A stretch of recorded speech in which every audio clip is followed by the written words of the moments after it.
seconds here.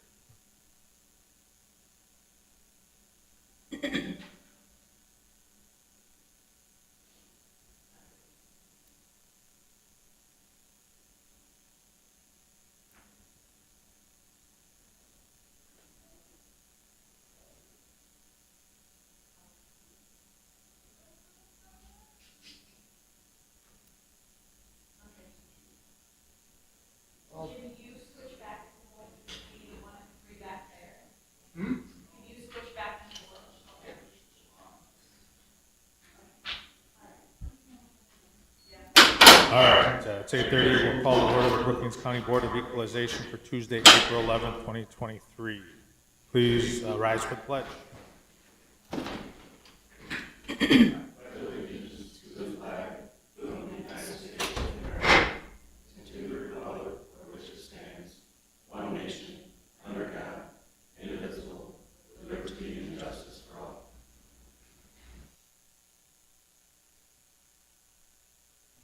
Number 3 on the agenda is an invitation for a citizen to schedule a time on the commission agenda for an item not listed. There's a 5-minute time limit per person. Anyone wanting to speak during this agenda item must sign in prior to the start of the meeting. No commission action will be taken during the agenda item. Any requested action item may be scheduled for a future meeting. Today we have Darla Vig signed in. So Darla, you can come forward.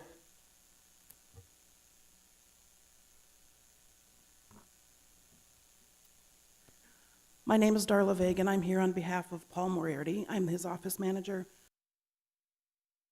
Been in the hospital for several weeks, and asked if I would, there's 2 properties that the assessment value was significantly higher this year, and he was not able to appeal that in the time that was allotted, and would like that to be reviewed on the 2 parcels. Okay. You want details of those 2 parcels? No, I Okay. think we need to find out if we're able to do that. Okay. And so I Okay. think I need to defer to Jacob there and see if there's any possibility of even doing that, or if the time is the time. Yeah. Yep, and that's why I'm here to ask on his behalf. Yep. He's not able to be.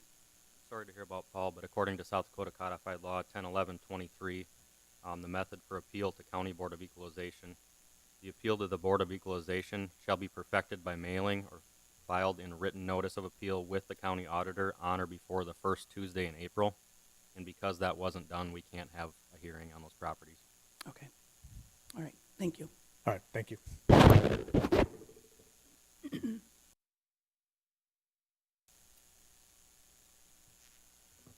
All right, next, number 4, approval of the agenda. I think the motion to approve. Motion approved. There's Second. second. Okay, discussion or changes? There will be a change to the agenda. Michael Moriarty was in contact with me via email yesterday and has withdrawn the appeal on the number 1 scheduled for 8:40 on the agenda. Okay. All other appeals will be heard. All right. We'll make that change to the agenda. Is there any other changes? Discussion? Hearing none, all in favor say aye. Aye. Opposed, same sign. Motion carries. Number 5 is oaths of office. Each of you have your County Board of Equalization member oath of office as for the state of South Dakota, County of Brookings. So all need to sign that.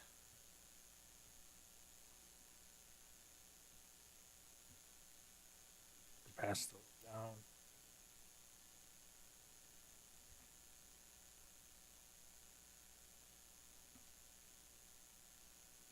Okay, do we want to wait till the 8:50, or since we received written response from the appellant, do we want to go ahead? Do we wait till 8:50? Wait, probably? Okay. We'll wait. We'll get other business going here, and then we have an 8:50 for discussion possible action on number 7. So we will move to number 12, approval of corrections. Letter A is an action to approve a correction to Joseph Arthur et X, parcel number 40372-00700-024-011. Is there a motion to approve? Move approval. Second. Second. Discussion, comments? I'll just provide a little background on this. The property owner came into our office and questioned the assessment on the property, and in that review process, there was a correction in the square foot of basement finish. We removed some square foot of basement finish, resulting in that adjusted value. All right, any further discussion or comments? Hearing none, all in favor say aye. Aye. Pose same sign. Motion carries. Letter B, action to approve a correction to Terry D. Schwank, parcel number 40999-00016-011-00. Is there a motion to approve? So moved. Is there a second? Second. Second. Discussion, comments? This mobile home was taken to the landfill in the summer of 2022. We have proof of a receipt that it was taken to the dump. We were notified of it after assessments were mailed, so we're making a correction. All right, I should ask you, so you approve this? We correction? recommend approval on this, Approve, yes. second, okay. Any further discussion? Hearing none, all in favor say aye. Aye. Pose same sign. Motion carries. Letter D, an action to approve a correction to Paul M. Eckern. Oh, excuse me. Letter C, I jumped there. Action to approve a correction to Edward M. Kruger, edX, parcel number 02980-11048-274-00. Is there a motion to approve? Motion approved. Is there a second? Second. Second. Discussion. We recommend approval on this one as well. This was a basement that had flooded back in 2019, but the property owner notified us of that happening here just this winter. We sent an appraiser out and reviewed the property and made the value adjustment you see below. All right. Any further discussion? Hearing none, all in favor say aye. Aye. Pose same sign. Motion carries. Letter D, action to approve correction to Paul M. Eckern, parcel number 37275-00300-020-00. Is there a motion to approve? Move approval. Second. Second. Discussion, comments? This property, the house on this property was completely lost to a fire that happened on March 24th, a month after the assessment notices were mailed. It's easier for us to correct the value now rather than wait a year and do an abatement of taxes, so we recommend approval on this one as well. Any discussion? Hearing none, all in favor say aye. Aye. Pose same sign. Motion carries. Letter E, action to correction to Robert H. Hogworth, parcel number 22000-11051-032-00. Is there a motion to approve? Motion approved. Is there a second? Second. Comments and discussion? There's a couple buildings in rural Volga that had come down in that May derecho storm. We were notified of it here just a couple weeks ago, so we're making the correction there. Recommend approval. Any discussion? Hearing none, all in favor say aye. Aye. Opposed, same sign. Motion carries. Letter F, action to approve a correction to Robert Cheatham, edX, parcel number 14108-11151-073-46. Is there a motion to approve? So moved. Second. Discussion and comments? This is another building that is on Lake Oakwood that was lost in that May derecho storm. We were notified of it after assessment notices were mailed. Recommend approval on the correction. Comments or discussion? Hearing none, all in favor say aye. Aye. Opposed, same sign. Motion carries. All right. Can we move on to 13? We had about 10 minutes before our there. Is that enough time? Yeah, we can get started. Okay, let's get started on 13. Presentation of the 2023 Assessment of Real Property and Building Permit Information. This is just kind of a broad overview for your information. The median level of assessment and the factor, that would be the gauge on how close we value property according to actual market value based on our approved sales. As you can see, where we ended in 2022 on the abstract, we had just over $3.6 billion worth of value in the county. The second column there, we had $227 million of reappraisal. Now, reappraisal is if we go out and review properties or the value changes due to market trends. The only thing that's not in that appraisal column is new construction. The next column there for allowable growth, that is new construction. We had just over $58 million of growth countywide in 2023. And you can see where we ended at just over $3.9 billion worth of value countywide. The line below that shows the value that's in TIF districts countywide separated out from those above totals. You'll note that there's no allowable growth in TIFs. The growth is all taken on a TIF when the TIF dissolves. Just kind of a trend there right below that in the bold lettering shows how much we had for growth in comparison if we go back about 7 years there. And growth usually hangs around 1.2 to 1.5%.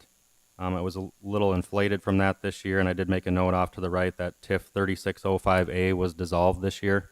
That was the first TIF in Volga City for Edmonds development. There was just over $5 million of growth that was taken as a one-time growth at that point, taking that percentage up to just over 1.6. All these totals are unfactored, meaning these are the full and true values. The factor this year, if we go back up to the top, we assess property at 86.8% of actual market value based on our sales. When you equalize that by 85%, the taxable factor on non-ag properties is going to be 0.979, meaning if you have a property assessed at $100,000, you're going to pay tax on $97,900 of that. Ag property is considered to be assessed at 100% of market value. In codified law, if you remember, the productivity value of ag land is market value. So the factor that you pay taxes on your full and true ag value is 85%. At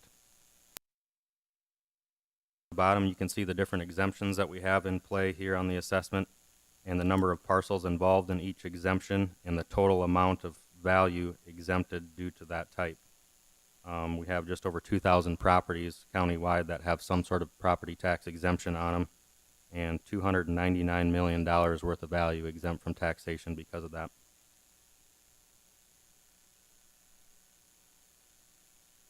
You want to go to the next page?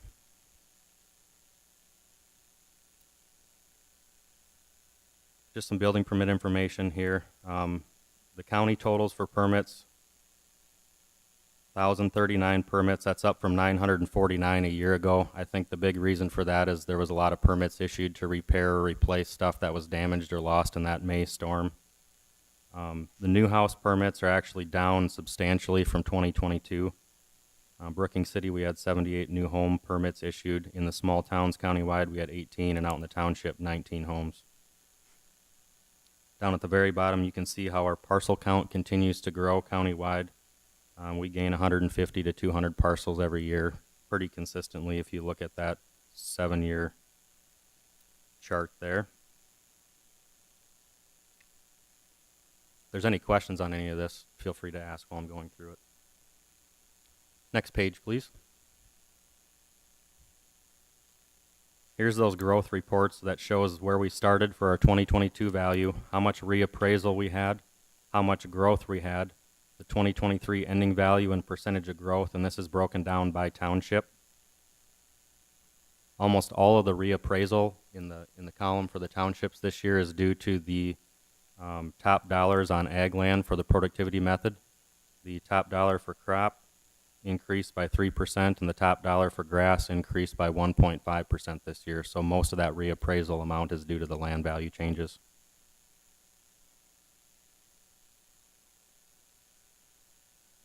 Go to the next page here. It's broken down by the small towns in Brookings County, 2022 starting value, amount of reappraisal, amount of growth, and then the ending value and growth percentages. TIFs are broken out.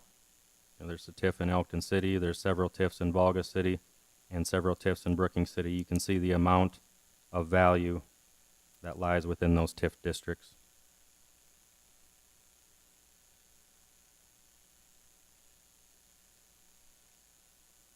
And then the final page here after the towns is the same values but broken down by school districts within Brookings County. Again, the 2022 starting value, how much reappraisal within that school district, how much growth was added within that district, and the final value with growth percentages.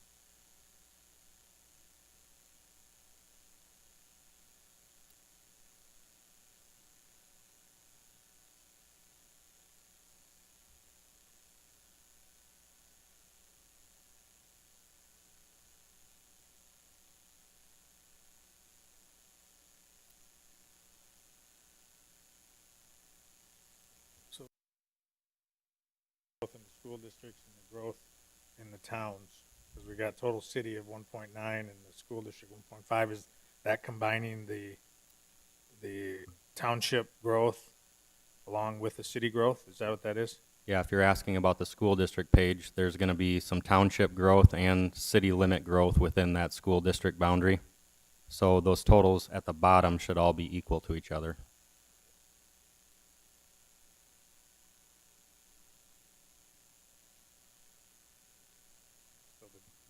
township gross will probably lower the 1.9 of town's growth, basically, is what we're doing. So it turns out to be 1.5. Is that kind of the situation? My take on that is that there's more tax base within the cities than there is in the township, so the percentage of growth is going to be less in comparison. Okay. All right. So did that also get into presentation of the 2023 numbers of towns, townships, and school districts, Yes. correct? Okay. We have another 4 minutes left, so we'll go on to number 15, the presentation of the 2023 renewable resource energy tax credits. This here is all the parcels that have a renewable resource energy credit, meaning if they have a renewable resource system, most of these are going to be your geothermal systems on the property. If that's found through property reappraisal or notified by the owner that they've installed the system, we'll go out, verify that. We'll add that value to our CAMA system, and whatever the value is added due to that renewable resource energy credit system, that value is exempt from taxation for 4 years. So the top, you can see the ones that were added in 2020, they'll sunset in 2025. The next group is just a year after in that cycle. Getting to be less and less of these every year. All right, number 16, action to approve new applicants for tax exempt status.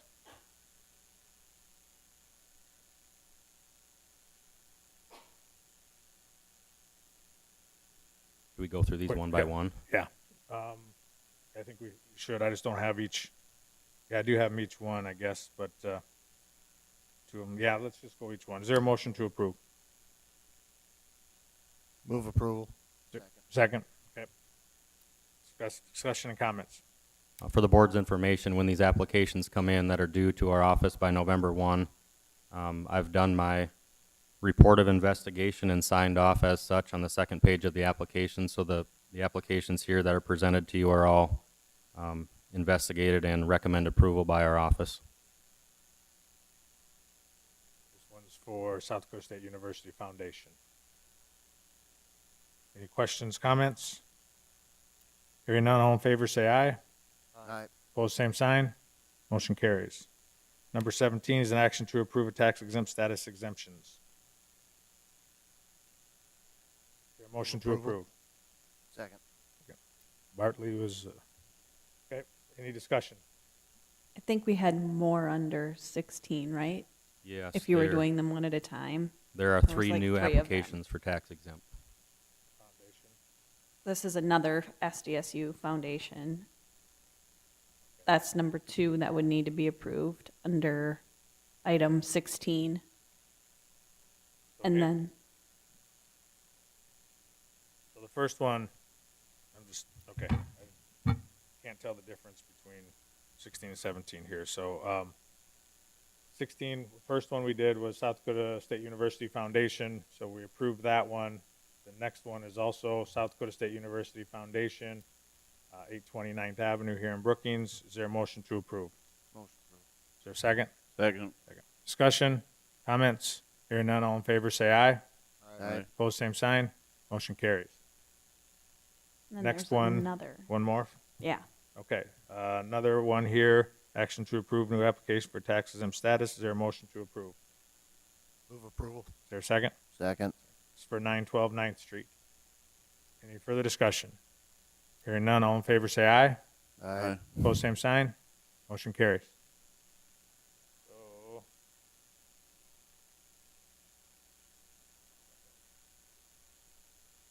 well, we will move here on to our there. So we'll hold off. Our next one we'll come back to is on 17. Number 17 on the agenda. We'll move back to our 850, which is discussion and possible action on Michael Moriarty appeal number 2. Sean's going to call him right now. Michael's gonna Okay. join via phone, so it's calling him right now.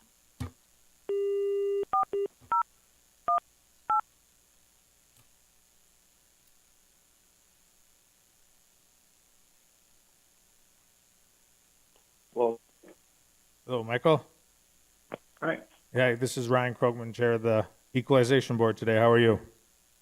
Hi, good, and yourself? Good, good, thank you. Okay, All right. it's 8:50 here. As my understanding, the 8:40, appeal number 1 you have withdrawn. Is that correct? Could you say that one more time? The appeal number 1, we had an 8:40 discussion there that you have by email withdrawn. That one, correct? That's correct. I was hoping that I could substitute a different one. I'm not sure if, was Darla able to, from Moriarty Yeah. Apartments, able to speak at the opening there, the open mic? Yeah, she did, and she requested Okay. an extension, but by codified law, we couldn't do that. Okay. We were also requesting a reasonable accommodation. You know, my uncle is in his 90s. He's sick and in the hospital as we speak today. Mm-hmm. And I have a vested interest in it. I'm from out of state. I did stop, by twice to ask to get an appeal, to appeal it, and I stopped by in March, March 10th, I believe, which is Friday, in the morning. Apparently, just hours after the deadline, one of the deadlines was to end. But I also stopped by in April here. And I'm just wondering if an accommodation could be made because of his age and his situation, he's not knowledgeable as to what's going on with this, and because of me having a vested interest in it and being located out of state, that this could be accommodated. My problem is I don't think we can do anything based off of the deadlines for the codified law. And so as much as we would like to accommodate you on that, I just don't think we're able to do it. So, All right. okay. So we'll move on to number 7 here, discussion possible action on Michael Moriarty, appeal number 2, which is, that is the 703 8th Street South, is that correct? It doesn't show on my paperwork which one it is, but we can do that one first. Okay, because is the first one that you're not appealing or you withdrew, is that 510 7th Avenue? No, Okay, that's not true. Which That's one? 728. 728, okay. 728 7th Avenue 728 South was 7th appeal number Avenue, 1, which is yeah. withdrawn. So, okay, I don't have that on my list there from Michael, so that one's withdrawn, okay. Appeal number 2 is 510 7th Avenue South. 510 7th Avenue South, okay. All right, let's do 510 7th Avenue South so we stay within the orders here.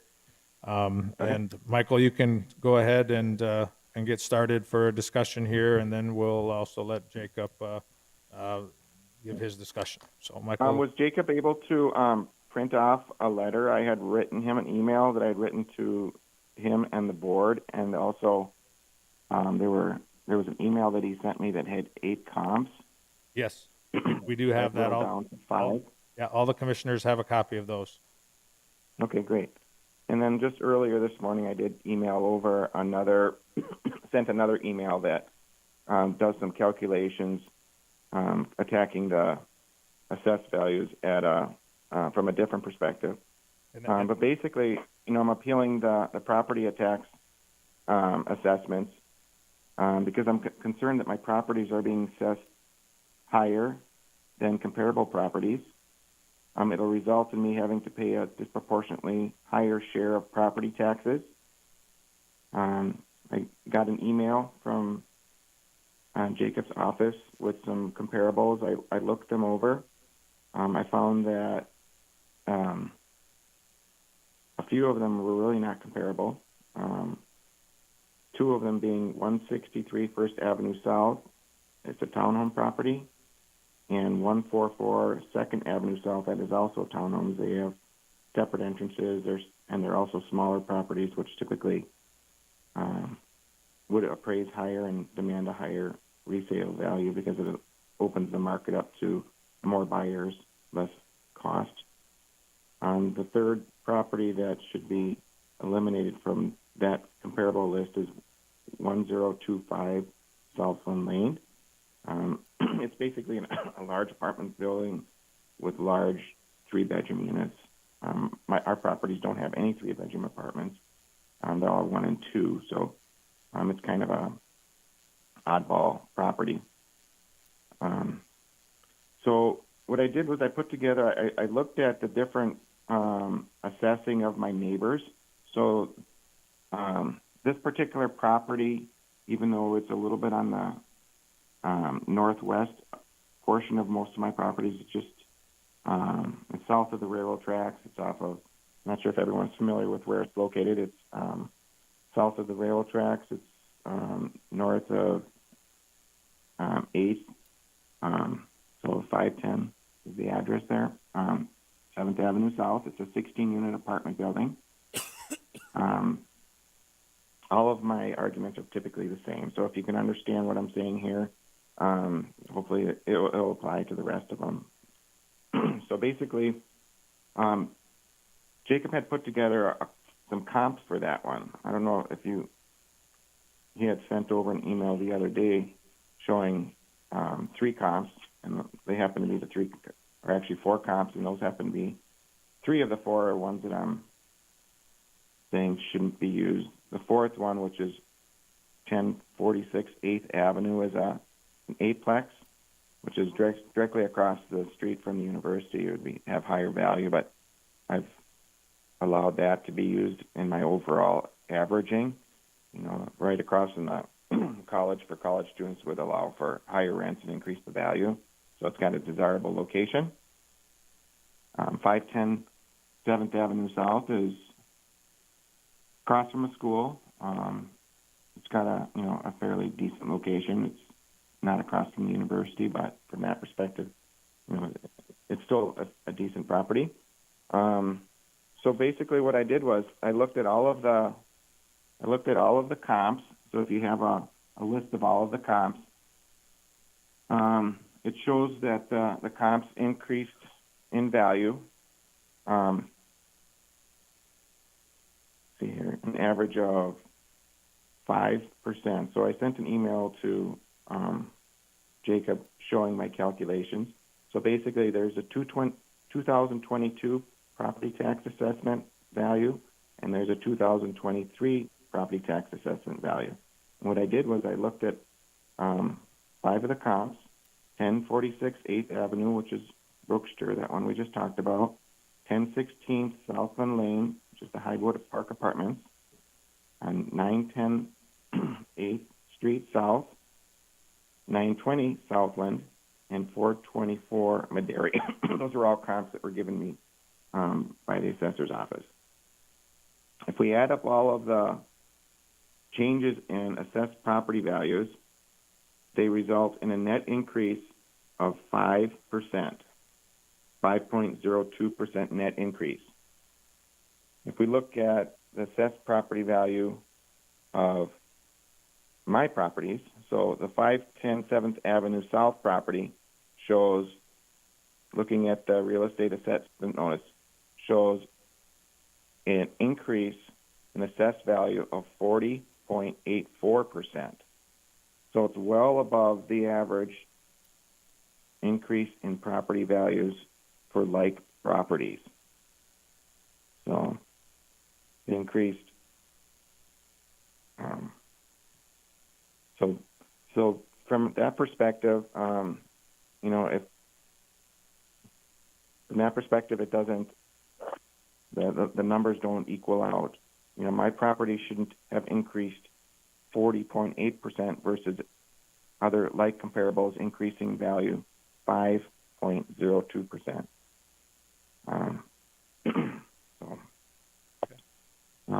That's one particular argument, is just looking by the increase in the assessed values.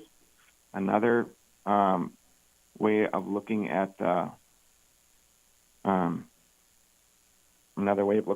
looking at or comparing my property to the other property is just looking at what the comps say and what the assessed values are. So my argument basically is my properties increased in assessed value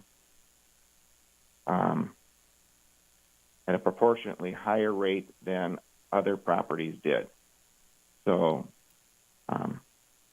basically, we rent to a lot of senior citizens, elderly people, single men and women, and it would be a very large burden for me to try to bear, and I wouldn't be able to.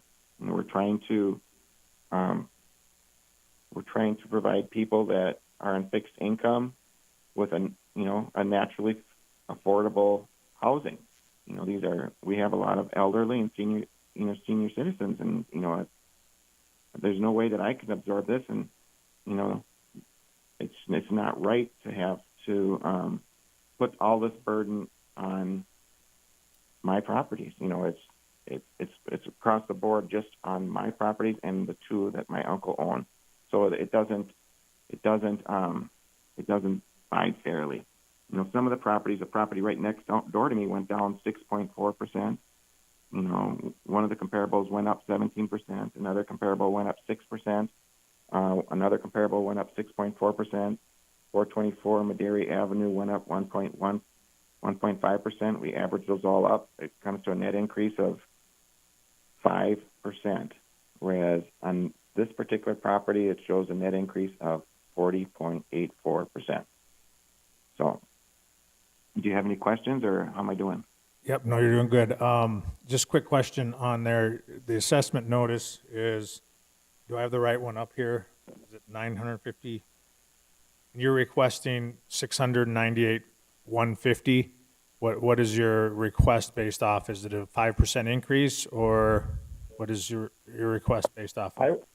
So those calculations, that would be a third way of doing it. I was told that the comparable, or that the recent sales would not hold much weight because it was the transaction was between related people. I purchased these properties from my uncle, and the purchase was not advertised. So I do show what I thought was a legal assessed value, or the legal assessed value at $741,750 on that particular property, and I based that off of basically what I purchased the property for, and I basically looked at what I was renting the unit for, but I did not have all of these specific other calculations at this point. So some of the calculations that I've made actually put the assessed value, the comparable assessed value, lower than what that I requested on the original assessment objection. What is the current assessed value on it now, Jacob? Total value is $999,800, $956,200 on the structures, and $43,600 on the land. And so what was previous? 2022's value, Yeah. $709,900, $666,300 on structures, and $43,600 on the land. For a total of 709,900. 7099. Okay. All right. We'll let Michael, you'll stay on the line here, and we'll let Jacob talk how he came to his numbers. I'll just Okay. start the discussion by saying that the commercial and industrial properties in Brookings County are valued on replacement cost new, less depreciation, and then trended to the market. For the 2023 assessment values, new cost tables and new depreciation tables were applied countywide to our system. Prior to 2023's assessment, in 2022, dating all the way back to 2011, we were using replacement cost new figures from 2011 labor and material prices. Residential properties were accelerated to new cost tables. For the 2022 assessment, we ran out of time. We took care of the commercial and industrial properties for the 2023 assessment. So we applied those new cost tables. The cost tables are now relevant to January of 2020 for labor and material costs to price these out for replacement costs new. The costs went up about 30% from 2011 to 2020 cost tables. With those cost tables, depreciation tables were also applied. Now, depreciation isn't a straight line thing. It's based on the use type of the property, the quality of the build, and the effective age of the property. So 1,700 properties, or around 1,700 properties, were reassessed using the new cost tables for commercial and industrial. They were all broken down by use type, trended back to the market, and factors were applied at the end of that process if the market was indicating that the new costs and the new depreciation tables were not market value of the property. Apartment properties did not have a factor applied for market trending. They're running at 100% of costs, less any depreciation based on age.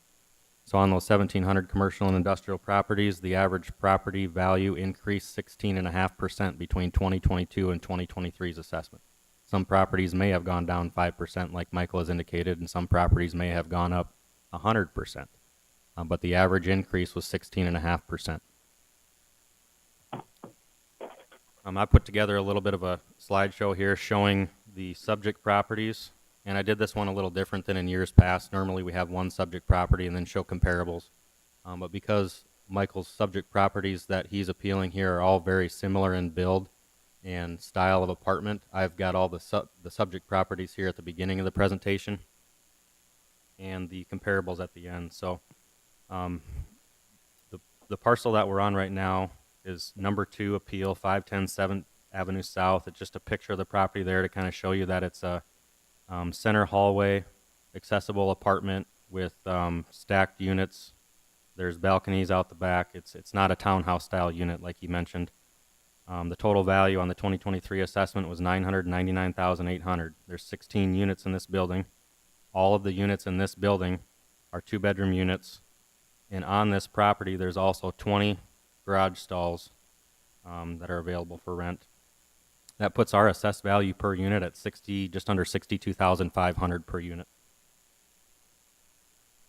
I'll skip past these other subjects, but we can go back. My first comparable here is not so much comparable in apartment style, but it's comparable because its proximity to the subject property is just the next street over.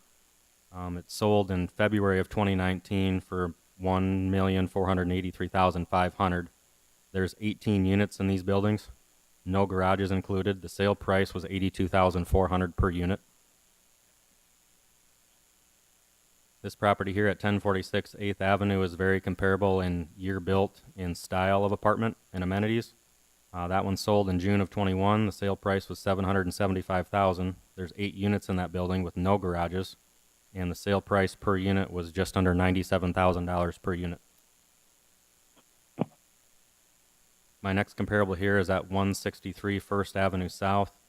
This one sold just last summer. Sale price on this building was $562,000 and change. 6 units, no garages. Sale price per unit at just under $94,000 per unit. And my last comparable is the same apartment complex, but another parcel on that property at 144 2nd Avenue South. Sold on the same date. Sale price on that one was just under $407,000. There's 4 units in this building with no garages.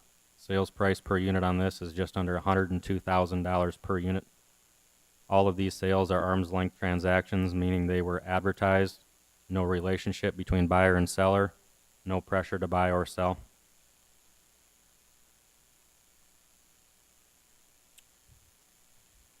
All right. Am I able to respond? Yes. Okay. So 3 of those 4 are ones that I found as non-comparable. The 163 First Avenue South and the 144 2nd Avenue South are actually townhome properties. They have separate entrances. They have washers and dryers. The other irregularity regarding those is Jacob is quoting the sale price, and the sale price isn't reflected at all in the assessed values. So he's for 163 First Avenue South shows a sale price of $562,000, whereas the assessed value for 2023 is $285,600. So what my problem is that, you know, some of these properties might have some recently high sales, but the assessed value on those particular properties is lower. So this is all about equalization and about assessing properties equally and fairly. And what I want to try to do is make sure that my properties are assessed equally and fairly so that my 2023 assessed values aren't any assessed any differently or assessed at a disadvantage, because what's going to happen is if my properties show a larger assessed value, my property taxes are going to proportionately be higher. So the assessed value per unit on this 163 First Avenue comes out to $47,600 per unit. This transaction was back in as early as 22, so it's before the subject property. The other property is 144 Second Avenue South. Now, the sale price on that, on a sale date of June 7th, 2022, was $406,980. The 2023 assessed value is $211,200. So that works out to be an assessed value of $52,800 per unit. So anyways, I'm still arguing that's not comparable because it's a townhome and the units got separate entrances. They got their own laundry. The other thing that I argue is this 102527 Southland Lane. That's kind of an anomaly. It's kind of an odd sale. So it sold back in 2019. The sale price is $1,483,500. It has 18 units. The units are large units. They're all 3-bedroom units. The units rent for $1,100 a month. They're spacious. I would argue that one should be thrown out. It doesn't make sense. The assessed value per unit on that one actually comes out to be $91,144. If I were that owner, I would be appealing, but for some reason he's not. The 1046 8th Avenue, I think I mentioned that one. Sale price, Jacob has got it at $775,000 in June 21. The assessed value is $403,500 for 2023. The assessed value per unit is $50,437. Now that's right across from the university, right where the students go to school. So that one would also be, leaning towards higher rents, easier to rent, less vacancies, more desirable from that perspective. But I let that one fly. So, okay. All right. We'll open up for discussion, possible action here for the commissioners. And Jacob, too, if there's any other comments.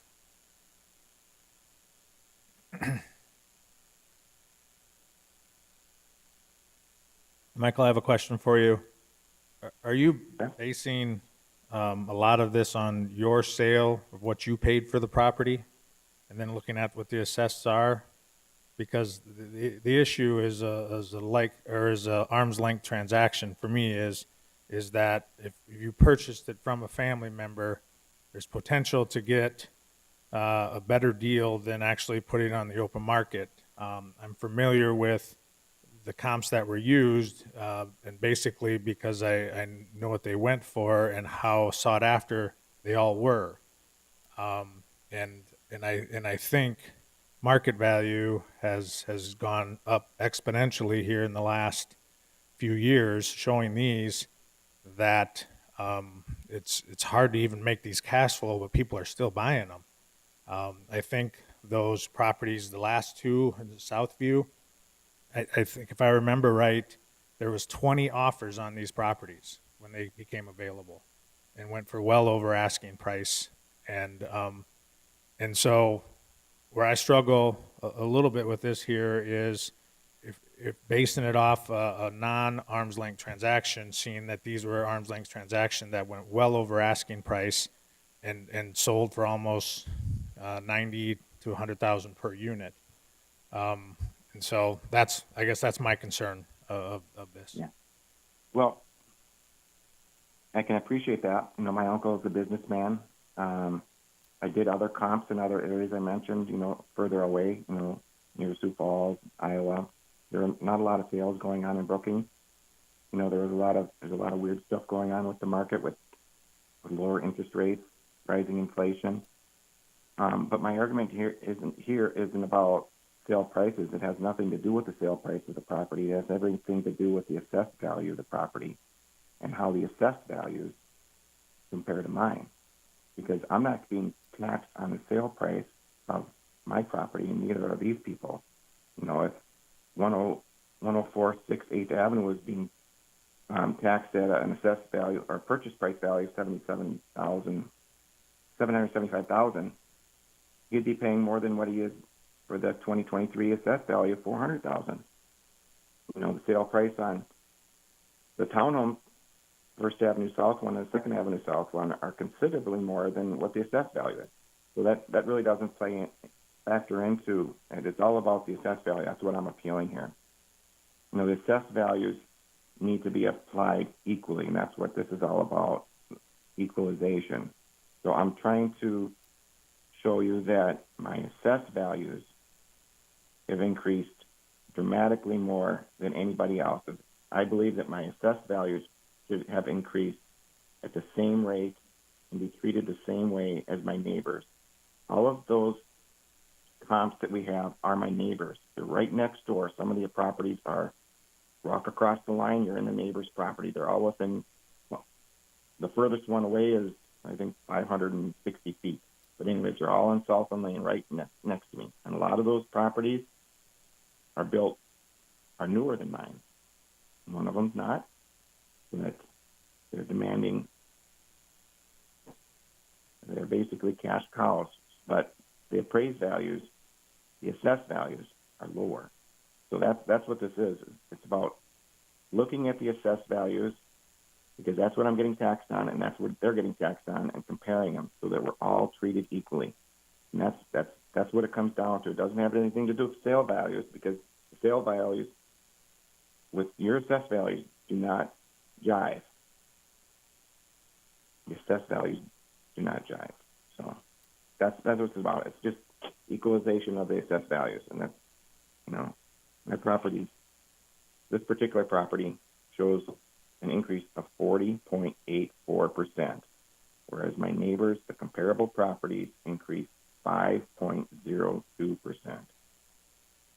So that's what it's about. It's about the assessed value. It's not about the sale prices, because the sale prices aren't even reflected with these other properties in the assessed value. Okay, thanks, Michael. Yep. Jacob, you talked about taking 1,700 of the commercial properties and adjusting for cost of increase to build replacement value. Mm-hmm. So explain to me on an appraisal how that factors in, also how comparable properties factor in, and where you come up with your number. So the square foot rate used to determine, if we're just talking about apartments now, the square foot rate is at the same starting point based on the use type. And all these are in as, because they're less than 3 stories in height, they're in as a multi-res. So they have the same starting point for their square foot rate to determine the assessed value for replacement cost. And then you apply that to the square footage of the building, and then you take away depreciation for the age, and then you add or take away a little bit for amenities or lack thereof. I mean, you factor in the type of heating and cooling that's in the property, number of plumbing fixtures based on how many bathrooms, kitchen sinks, water heaters, etc.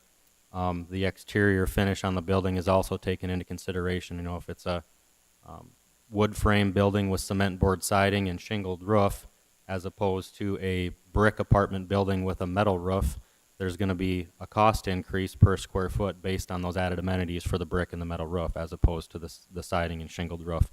So they all start at the same starting point, but they can differentiate based on exactly what's on that particular property.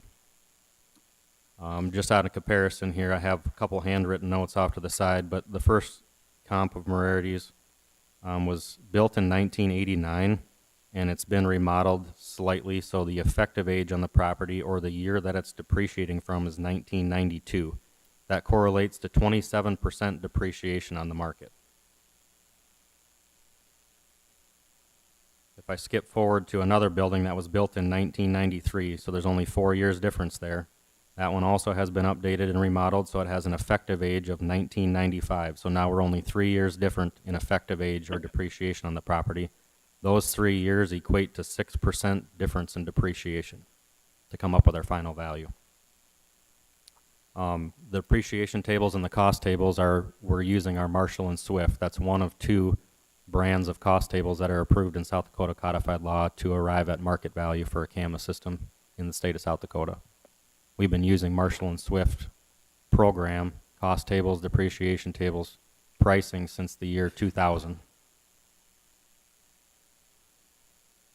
So I'm just trying to point out here that if you're trying to look at these apartments and a per unit sale price, there isn't going to be probably anything that's exact apples to apples for comparison. They're not all built in the same year. They're not all updated at the same rates. They probably don't all have exactly the same type of heating and cooling, siding type, roof type.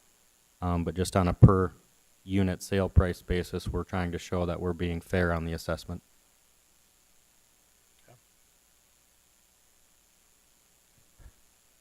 So on 510 7th Avenue, can you go back to that, or excuse me, that's not the, yeah, that's the one we're looking at.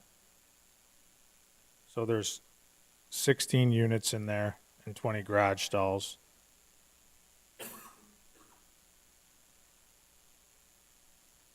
So potentially off of comps, sale value, that one with, I'm taking what things were being sold for, an average of 95,000 per unit.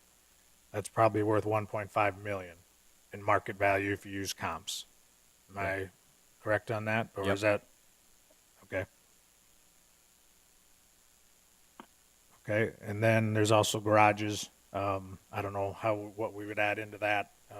There's obviously income and there's obviously expense and depreciation on those also, but I don't know what you guys use for that. We'll use the same method on those, Okay, being priced using those April 2020 costs to replace them, and then depreciated by their age. okay. Okay, and this one is assessed at 7,099 last year, and you're looking to go up 999, 800. Correct. Okay. Which is gonna, I'm just looking at the assessed values of some of the other ones, like Michael's talking about, is they're about assessed at roughly 50 to 60% of what they actually sold for. And it seems like 999 seems to be a little more excessive than that. Is there a compromise that might be okay to both people here, of maybe something in the eights or something like that? That would get a little bit closer. I know, let me see here. Michael's asking for There's 741. five other comps. There's five other comps there that we're not addressing that are comparables. You know, we're taking. You're looking at 1025, 1027. That's not a comparable. Those are 3 bedrooms. It's an anomaly. It's way off the charts.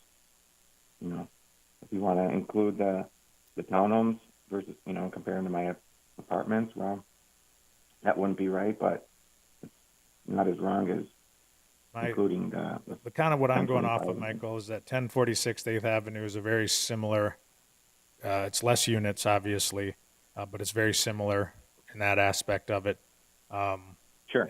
You know, and that's kind of the one I'm waiting a little bit more, I would say, heavier than maybe the other ones, just for the fact that the build is very similar, age is very similar, style is very similar. They're all brick, just like yours. And so I'm kind of waiting that, and that's sold per unit at 96, so I threw 95 at it, just, you know, for those numbers, and that's not even counting the garages. And so, you know, in the assessed value on, what's the assessed value on this one? 900. Or the On- 1046 8th Avenue? I guess I don't. 403,500 for 2023.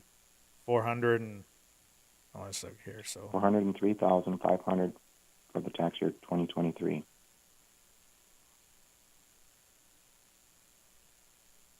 400, 500.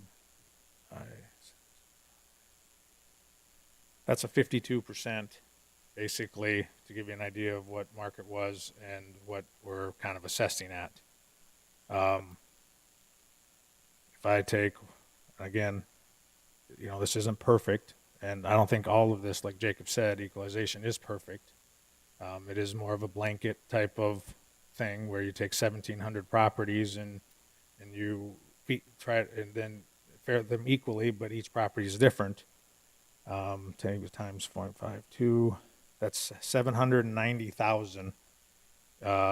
Is where just based off of this comp from numbers for the area with no garages. And so that's my point of would there be a compromise of something in the 800s that would take in comparables, but also take into the cost value of that that Jacob uses for the increase of. I think it would be high, but I would compromise at 800. I Thoughts? think that. What's that? No, I just was talking to the other commissioners and see if their thoughts. Oh. Again, I'm just throwing that out there for discussion. I just think it would be wrong not, we've got that 1025, 1027 Southland Lane, which is at the other end of town by my other properties, that we ignore the other properties and just take the highest one. I was in 8 comps, and out of all the comps that were listed as comps, I'm trying to say that this one's not a comp, that the other 5 are comps, that by ignoring the other 5 over this one that is the highest out of all of them would be wrong. That's why I'm thinking we have to look at the whole picture here. If we're going to include one from that neighborhood, then we should include them all.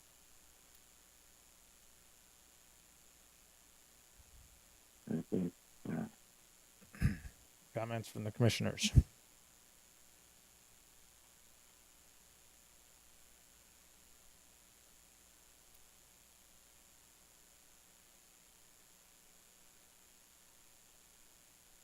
So like I had mentioned, the average assessed values for those 5 comps increased 5.02%.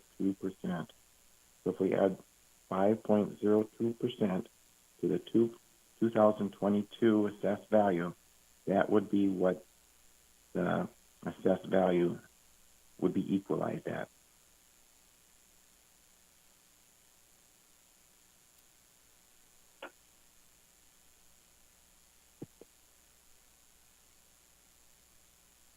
And so that's 745 basically is what you're requesting 741. So that's basically where you're at. Yeah. Okay, we have comments.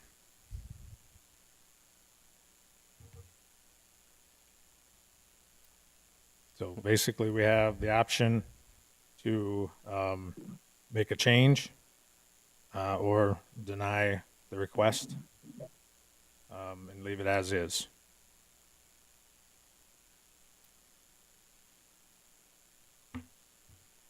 One thing I will say to your proposal for your value change is the 1046 8th Avenue, I feel, is probably the most comparable building as far as the age of it, the style of it, and the amenities that it has. If we take the assessed value for 2023 of that property and divide it into 8 units and then apply it to the subject property at 16 units, that would put just the apartment value now, because in the subject property we have 2 garages, and the garage values are $92,000 of that value.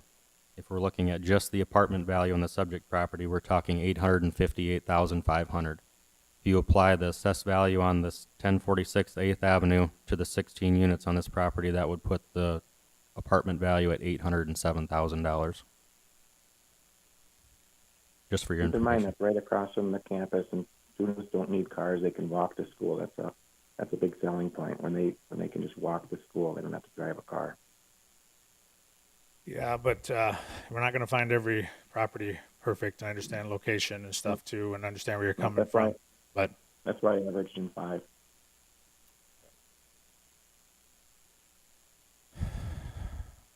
You know, another thing that you can look at too is taking the income derived on a property and correlating that back to a market value. mm-hmm. That's one thing that we haven't gotten from the appellant is the income. Well, I did touch on that the first thing, and if you were to compare the rents for these comparable properties, are all considerably higher than what mine are. Maybe that's my fault. Maybe we're being too nice to our citizens, that our elderly people. We're not trying to tax them out of a nice place to live. Trying to be, I'd feel horrible. I'd be feel horrible about raising the rents and having people lose their housing. You know, this housing, 1046 8th Avenue, that's student housing, basically. It's across from the campus. That's what they're renting to. And they're able to jack up the rents. You know, 2-bedroom unit, 2 different students. You know, you can get almost twice the amount of rent. Michael, have you given Jacob the rents that you charge? That information? I was able to give him some rent information. I gave him what the averages were for a particular building. So some of the rents that we're actually charging are less than what we're advertising it at. Some of our tenants are original tenants. Now, some of these properties are 30 years old, and we have tenants in there that have been 30 years. You know, they're grandmas and elderly women and men, and it would be wrong. You know, the market is volatile. It would be wrong to try to that. You know, they're on fixed income. It would be wrong to try to, you know, increase the rents by the amount that the taxes would go up here if this assessment were to hold. That's why we're looking for equalization. We want to just be equal across with all of our neighbors, treated fairly, and that's what I'm trying to argue here. Are your apartments being managed by Moriarty Rentals? Yes. So right from their website, 2-bedroom apartments start at $795 a month.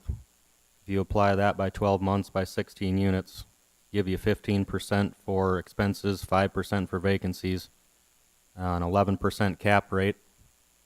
That property is worth $1.12 million, according to the income it can derive.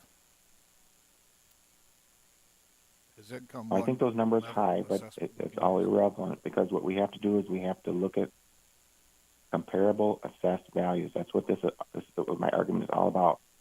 My assessed value is higher than somebody else's. I'm going to be paying a proportionately higher property tax. So I just want my assessed values to be comparable, equal to what my neighbors are. So that's why we've got the comparable sales. We want to have the comparable assessed values. We want to make sure that the taxes are spread equally among the businesses. Is the income potential can be used as far as the assessed value? Yes, that's one of the 3 methods that we can value property according to law. We can use replacement cost new, less depreciation, or the cost model. We can use the market model, which is using sales to establish your value per unit and establish your land rates, or we can use the income method. So your suggestion is that if you use the example of the one advertised, that the income value, this would be a higher assessment than what you've assessed it at? Correct. What we do is we value all the properties in the county based on replacement cost new, we depreciate them, and then we correlate those to the market and apply a factor if need be. Apartments for the 2023 assessment, there was no factor applied, meaning they're running at cost from 2020, depreciated by their age, and that's the assessed value of the property. What we can do and what we have done in the past, specifically with low-income housing tax credit properties, because we have to by law, is we look at the reduced income.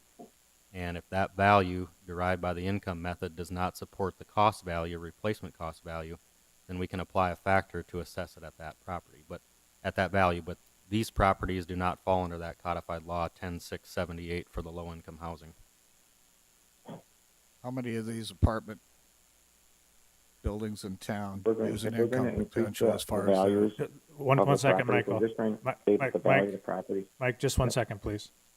Okay. Commissioner Bartley speaking. how many of these properties that you assess every year use income? Do any of them use income? And if they do, how do they have to provide that income proof to you? So there's 7 or 8 properties in town now that fall under that codified law 10678 for low-income housing, and the way they have to qualify is there's HUD requirements. They've probably taken low-income loans or some cash up front to build the property, and then in turn they take reduced rents for a period of 20 or 25 years. And if you claim that you fall under that category, and by law you should be valued based on your reduced income, then we'll get with the property manager or the owner, and they supply us with usually 3 years worth of profit and loss statements. We go through those and we calculate the gross income. We take out expenses. We take out vacancy rates. We come up with a net operating income, and then we develop a depreciation rate out of the market.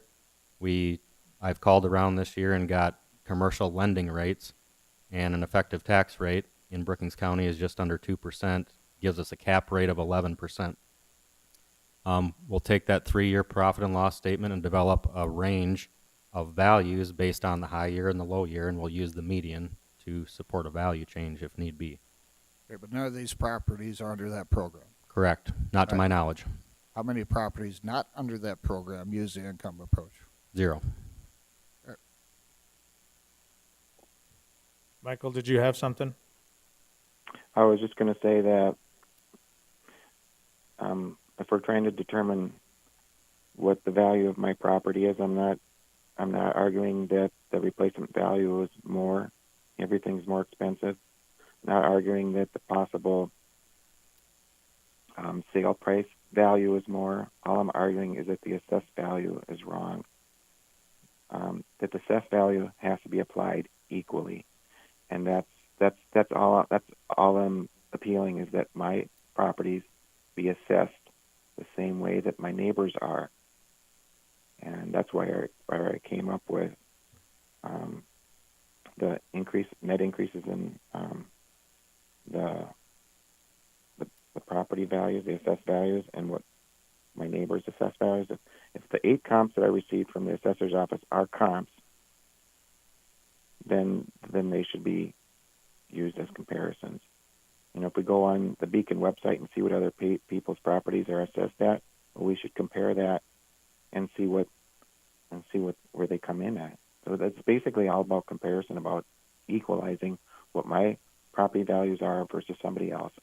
Not trying to justify that mine might be high, because that might be the case, but it has to do with equalization, applying the rules or the values across the board so that I'm not taxed higher. And that's all I want to do is just. Right. But Michael, the equalization is spread across 17 properties, not just your neighbor. That's the thing is when you go neighbor to neighbor, that's not how we don't turn around and say your neighbor sold for 1.5 million and then we come right to you and say, well, yours is worth 1.52, so your taxes are going up. He looks over, all the properties in Brookings, even if they're across the street from the college or if they're a townhome style, and gets the equalization of all of those to try to make it fair and not just pick out a couple neighbors, because that's kind of what happened in the ag industry a long time ago. Was the neighbor would sell for $2,000 an acre, and they would all of a sudden raise all of the ag property around it to $2,000 an acre, and they didn't sell them. And so one of the things I'm looking at here is costs have gone up, and I know you don't want to raise rent, and I applaud you for that, especially on people that on fixed incomes. But the cost to build, the cost to maintain, all of that stuff has gone up, and we've seen rents across the community go up to cover those costs. And it's just it's a thing we have to deal with, and it's not great for affordability of housing whatsoever in rental properties. But we have what we have right now, and we have to try to deal with it. So I agree. That's what equalization is all about. And when I've added those non-comparables in, worst case scenario, it came to an increase of 8.92%. And we have to just look at the assessed values, because that's what we're doing here. We're not trying to isolate some properties. We're trying to look at the assessed values. Right, but the average across the board went up 16% from those 17. So it's everybody's gone up. I mean, no, I think that's wrong when you look at apartments. Apartments are apartments. They're not, gas stations. We have to look at apartments like properties, not just other commercial properties. It's a business property, but it's a residential property. Yep. So that would be, I think that would be misleading to say that they went up 19%. Okay. All right. Well, need to have some type of a decision here. And then we've got, I think, 4 others that we need to finalize here. So any suggestions, discussion here from the commission?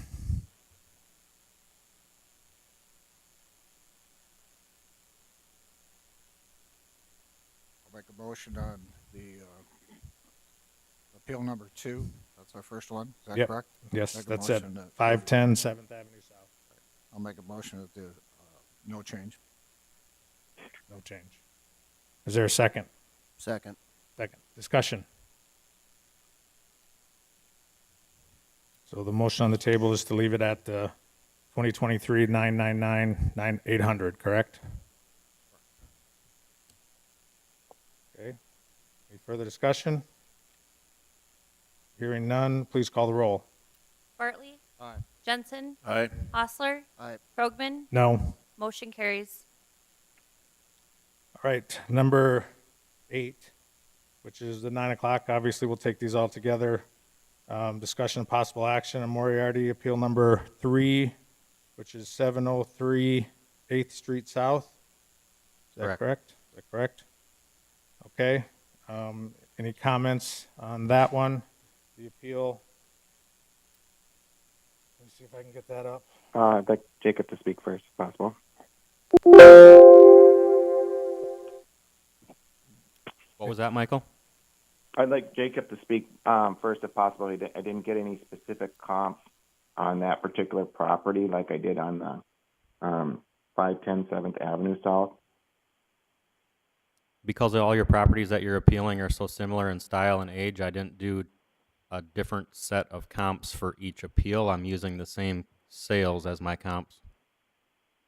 Same methodology evaluation. You know, every commercial property is valued using replacement costs from January of 2020, depreciated by each individual parcel's age, and amenities are either added or taken away at that point. You sent me originally a list of 8 comps, and you picked out 3 of the worst ones. I'm just wondering why we can't use, let's say, 5 of those comps that we both agree would be comparables, but we're using ones that I'm arguing are not comparable, but we still want to use them.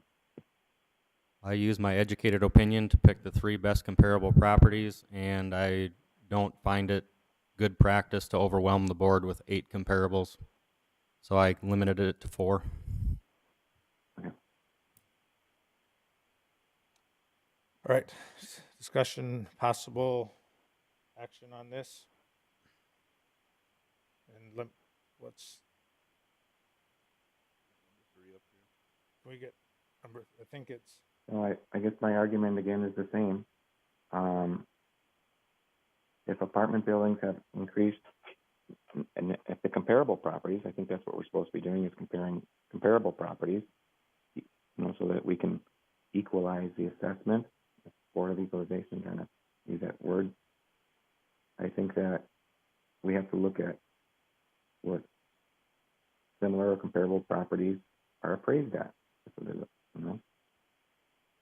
So adding the 5% increase on 5 of the comparables, or if we add in the an additional 3 that I believe are non-comparables, the townhomes, we're comparing townhomes to apartments. That's not really comparable. We're comparing the student housing that's across the street from the campus is comparable. It's not really that comparable, but if we include the what I say are non-comparables, then the assessed values have increased for apartment properties that are comparable 8.92%. We apply that to my property should only increase 8.92%. This particular property shows a 55.02% increase. So it's not All right. justified. okay. Appeal number 3, look for a motion. It's appeal number 2, isn't it? No, 2 we just voted on. Oh, did you? What apartment are we on? Stay, for number 2, we're on number 3 now, 703 8th Street South. Okay, we just did 510 7th Avenue South. Yeah, we did that, and they voted to keep it the same. Okay. And So- so we're moving on to Okay, appeal so number this- 3, This is 7. the second property that I'm appealing, so it should be number 2, right? Number 1 was the one that was Right. withdrawn, so we moved number 2 up yeah, to the right. first one heard today. Okay. Yep. Okay. Okay, look for motion. Can we get the other sheet up there on the assessed value? Which one do you want, Larry? The other sheet that has the request and the, It's These are- Sean, can you move things back to, there you go. number 9, yeah. Appellant's requesting 355-1.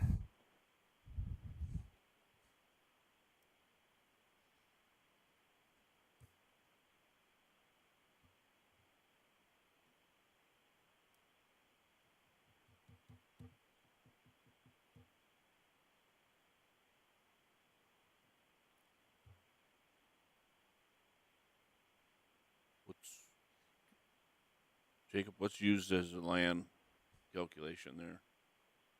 $3 a square foot.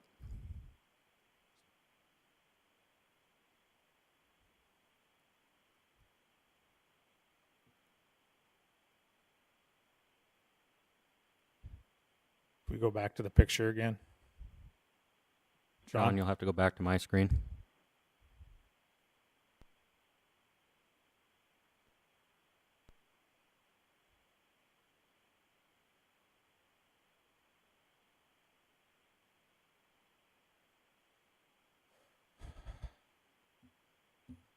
Comments?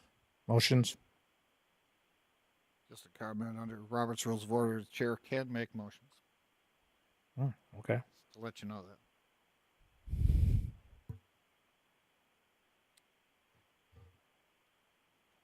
All right.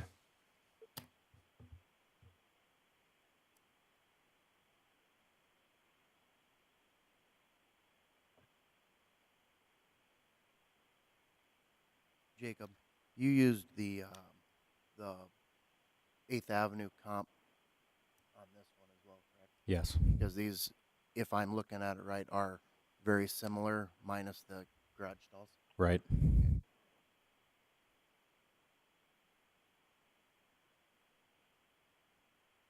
So the land is going up 40,000, or no, I don't know what the land from previous, but he's asking for 21.8. I'm not sure where his request for the land value is coming from, but I know that our land value of 60,100 is similar to all properties that are apartments that are south of 8th Street South at $3 a square foot. Yeah, and that, in my experience, that is right in the ballpark. Typically, if you build a taller building on it, get more units, the property value has more value. Property values in the state of New York are a lot higher than property values out in the country. So when you have a property, let's say we looked at the Wilmont that sold 72 units they got on there, and the property sold for $500,000. That gave a property value of $69.44 per unit. The properties that have more units on it are more valuable than properties that don't. Properties that have better location have more value than properties that don't. So this one has 8 units on it, so the property value would be less. It's a business property. It has income. It's income producing. It's able to produce income off of 8 units, not a skyscraper. It's just 8 units, and that's what was approved by the city. What's the rent rate on the garages on the property?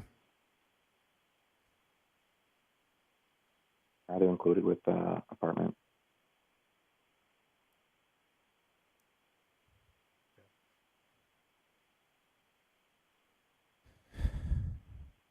So your stated rent on appeal number 3 at an average of $740 per unit times 8 units times 12 months, 15% expenses, 5% vacancies, 11% cap rate would put the value at $522,000.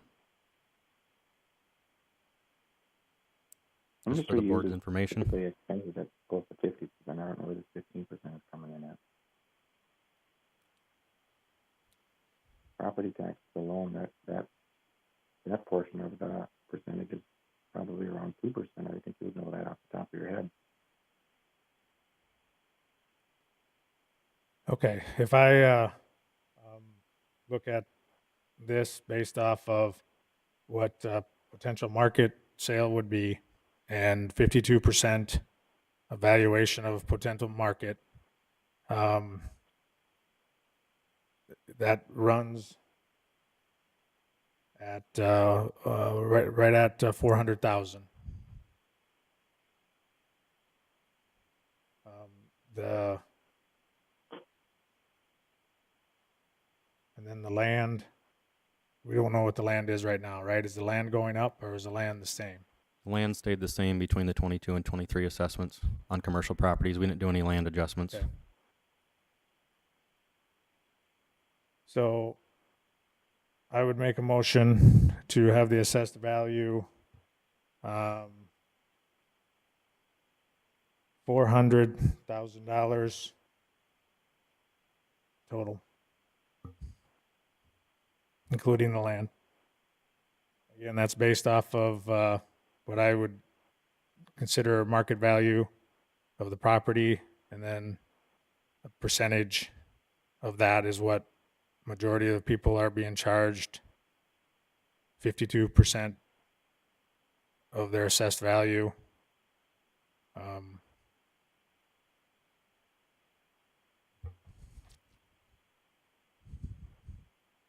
So is there a second? Second. Further discussion? What was your value total again? 400.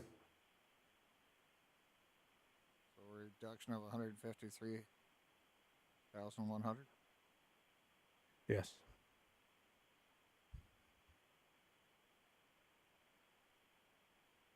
Any comments or discussion? Hearing none, please call the roll. Bartley, No. Jensen, Yes. Hostler, Aye. Krogman. Yes. Motion carries. Okay. On number 4, that is number, what's that number? 1838 Street South. 1830 8th Street South. That's an 8-unit. No, it's a different one.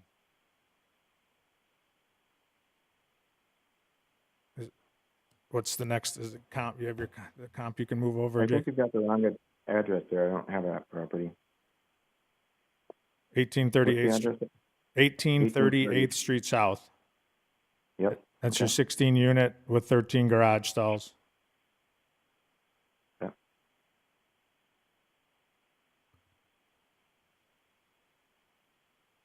Tell me the address. If you'd like. I mean, most of these are all, very similar, Yeah. and I think most Okay. everybody has kind of said they're there. I think we just need to Sure. try to figure out what we're going to do. But if you certainly have Yeah. another comments, you're certainly welcome. Okay, so this one's located in the southeast corner of town near High B. It's right next to other comparable apartments, Southwind apartments. There's quite a few of them in that area.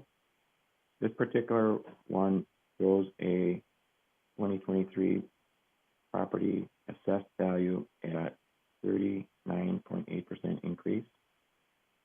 That comes down to assessed value of 64,806 per unit. There's some comparable assessed properties next door to me. One of them a little bit further away, or just up a few blocks away, is assessed at 40,000 per unit.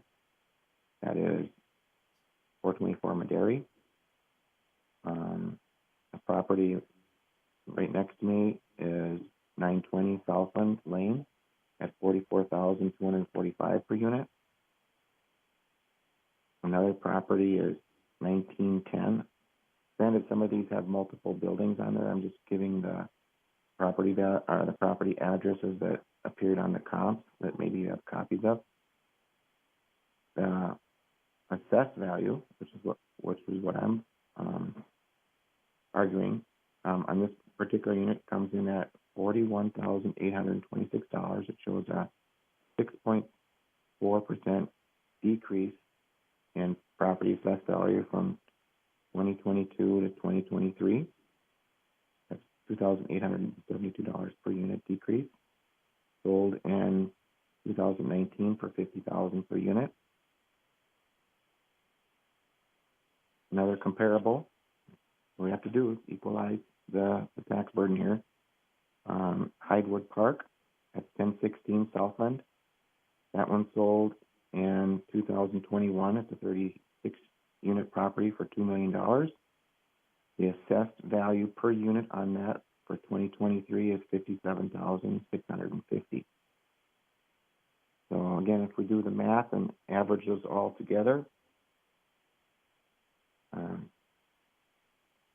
my assessed values, comparable assessed values come in at with an increase of 5%. So 5.02.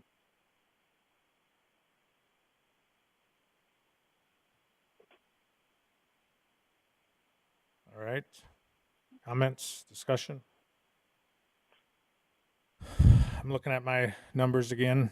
And right around 50,000 comes right at that 800 number again, similar to what I had thought on the first one. So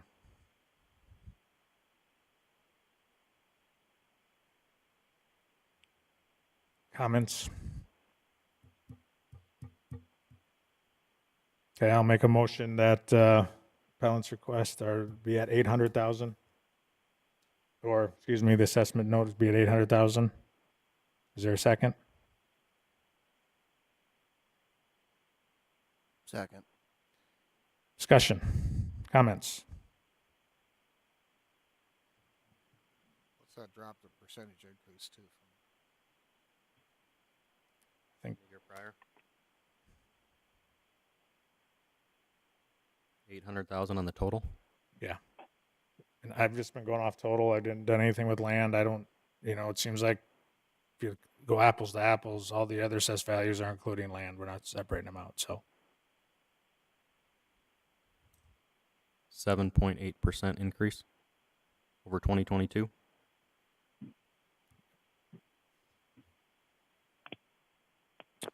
Otherwise, the percent increase was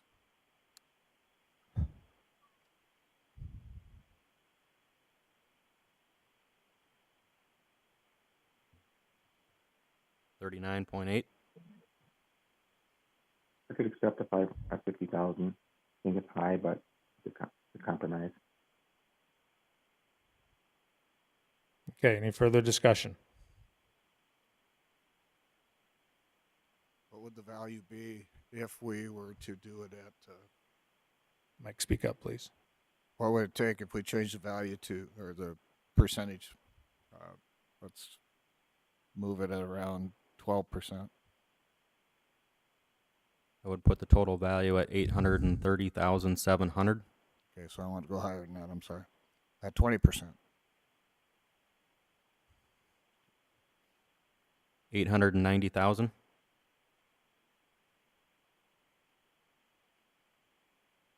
And if we have to, do we have to split that up between structure value and land value in the motion?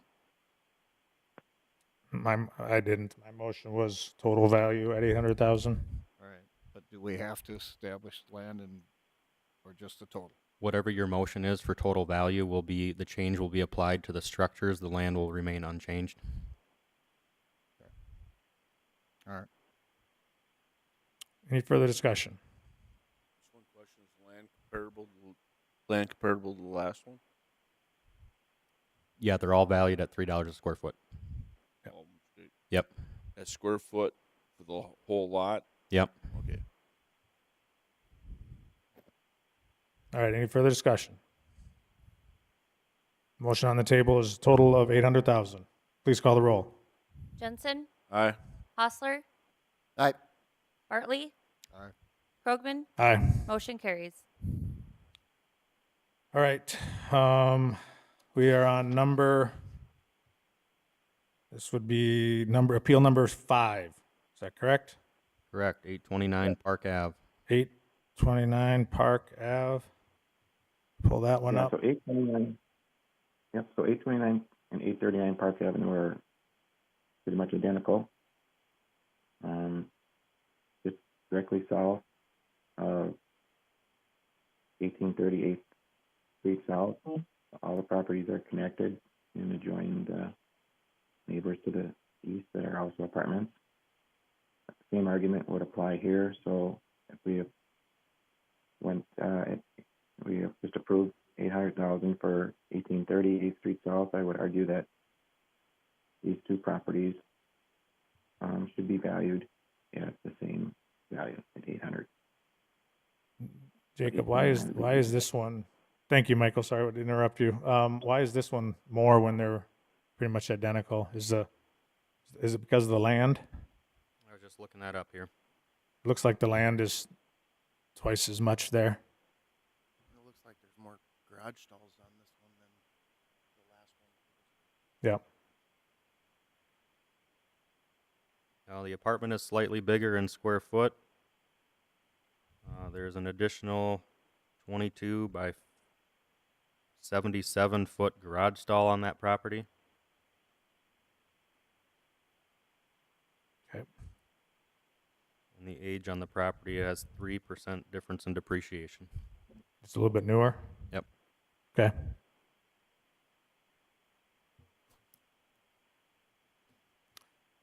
Okay. Discussion. Anything else, Michael, on this one?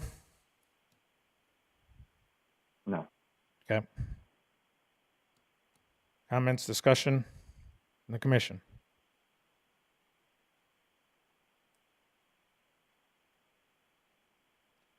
I do think there's more value to this, even though it's the same numbers. We do have a few more stalls. We do have more land.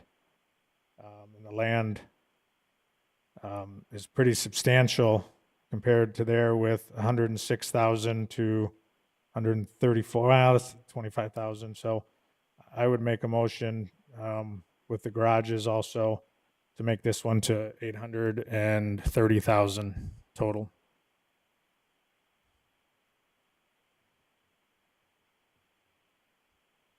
Is there a second?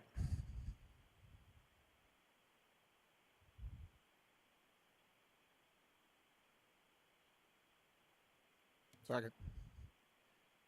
Discussion.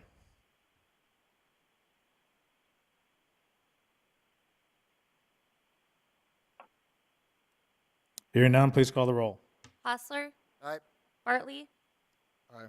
Jensen, Aye. Krogman, Aye. motion carries. What was the Okay. total on that one? 830 total. Okay. Number 11 on the agenda is appeal number 6. And that address is 839 Park Ave. 839 Park Avenue.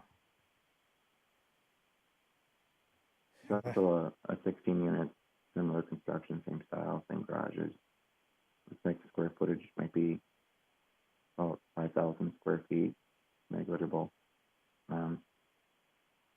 I would argue that the valuation should be the same as 829 at 830 then.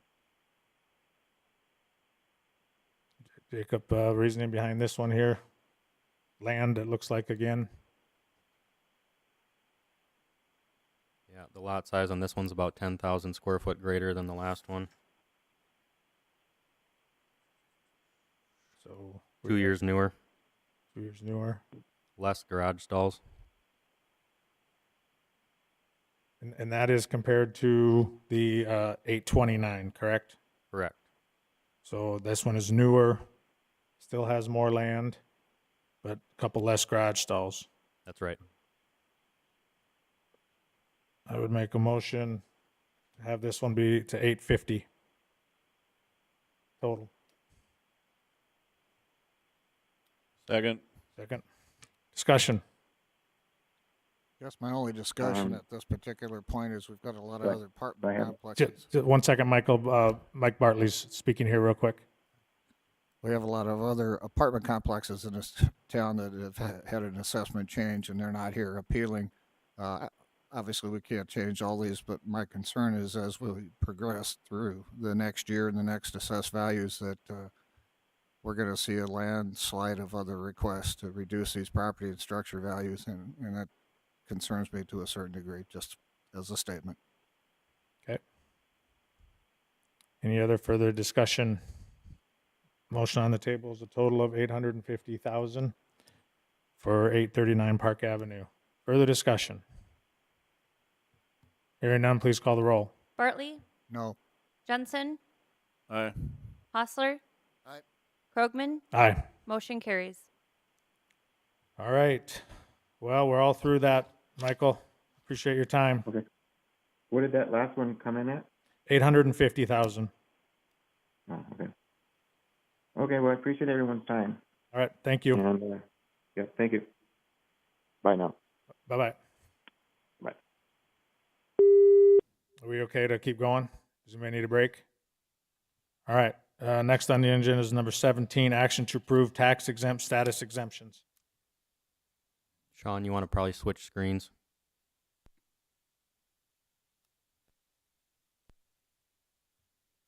This list here is all the properties that were tax exempt for 2022 and continue to be tax exempt for 2023.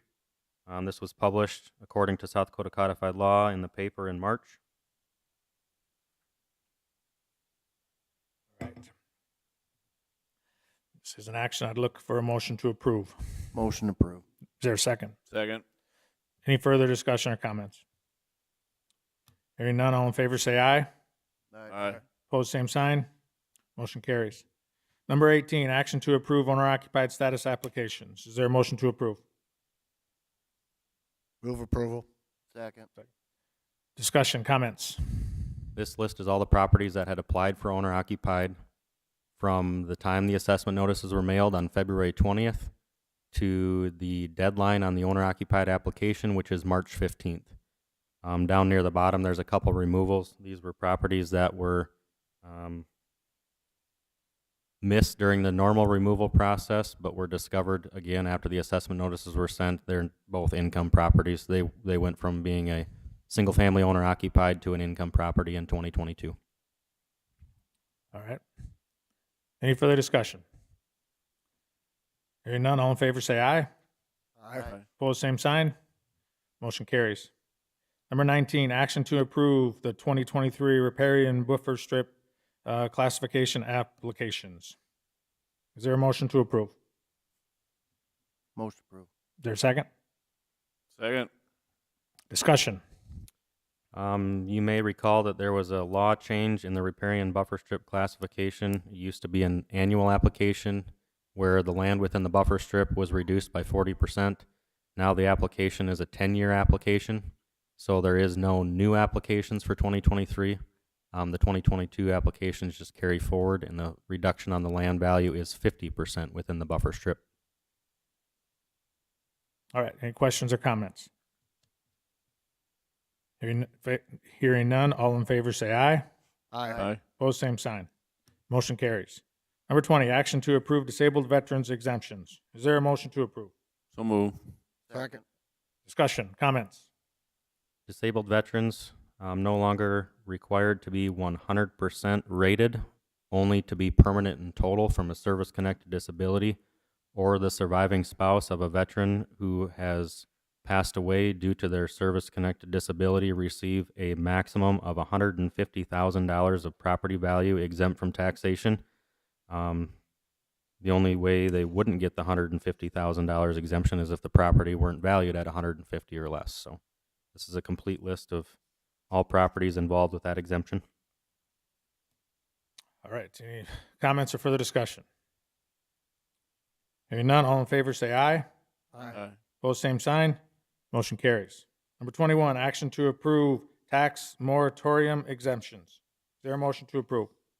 Move approval. Is there a second? Second. Discussion, comments? These tax moratorium properties have already gotten their renovation costs approved through the South Dakota State Historic Society, and they give us a detailed report of exactly what on the property was allowed in the tax moratorium. We place a value on that and exempt it from taxation for a period of 7 years. All right. Any further discussion? Hearing none, all in favor say aye. Aye. Opposed, same sign.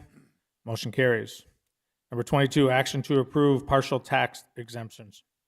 Is there a motion to approve? Motion approved. Is there a second? Second. Discussion, comments? This is a list of properties that are partially taxed due to a portion of the property being used for taxable reasons and a portion of the property being used for tax exempt reasons. Varying percentages. All right. Comments? Discussion? Hearing none, all in favor say aye. Aye. Opposed, same sign. Motion carries. Number 23, action to approve discretionary formula exemptions. Is there a motion to approve? Move approval. Is there a second? Second. Discussion, comments? For the board's information, discretionary formula is a non-application exemption. What happens is if we have a commercial or industrial property that values over $30,000 in our system, that property goes on a formula that adds it to the tax rolls at 20% increments over a period of 5 years. Commercial, residential, or apartments is at 25, 50, 75, 100. And any platted lots in groups of 5 or more is also at the 20, 40, 60, 80, 100, 5 year. All right. Any more comments or discussion? Hearing none, all in favor say aye. Aye. Opposed, same sign. Motion carries. Number 24, action to approve elderly tax freeze exemptions. Is there a motion to approve? Motion approved. Is there a second? Second. Discussion, comments? All of the property owners on this list here have been applied through the finance office, and the income levels are approved through the finance office, and then it's given to our office to make sure that the property meets the property value criteria, and if it does, then the property is then frozen back to the year the homeowner turned 65 or the year the homeowner became disabled. All right, thank you. Any comments or questions? Hearing none, all in favor say aye.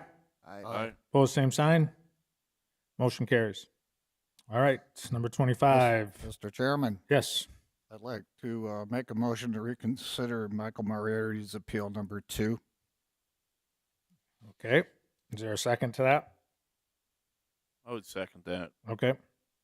All right, the rationale here is I want to make sure that we're consistent on all of these, and we were not consistent in the first one without the expertise of the chair. So I would open it back up for discussion on the amount. Okay. Use that. Okay. Further discussion on that. Obviously, appellant's not here, but I got a feeling it's going to go in his favor. So that is how many? That's 16 units also with 16 garages. two-bedroom units with 20 garage stalls. And is this the oldest one that we have? Is that the reason we're at under a million? Yes, it is. It's again 3 years older than it was built in 1989. Okay. I'd make a motion for the appellant's request to be 800,000. Is there a second? Second. 800 total. Second. All right, discussion on that. Thank you for Commissioner Bartley for bringing that up. Further discussion. Hearing none, please call the roll. Bartley? Aye. Jensen? Aye. Hostler? Krogman? Aye. Motion carries. All right. We are towards the end. Thank you, Jacob, for all your work. We do appreciate it, and you do a fantastic job. Thank you. Any comments, questions? Otherwise, I'd look for a motion to adjourn. Move adjourn. Is there a second? Second. Discussion. Hearing none, all in favor say aye. Aye. Opposed, same sign. Motion carries.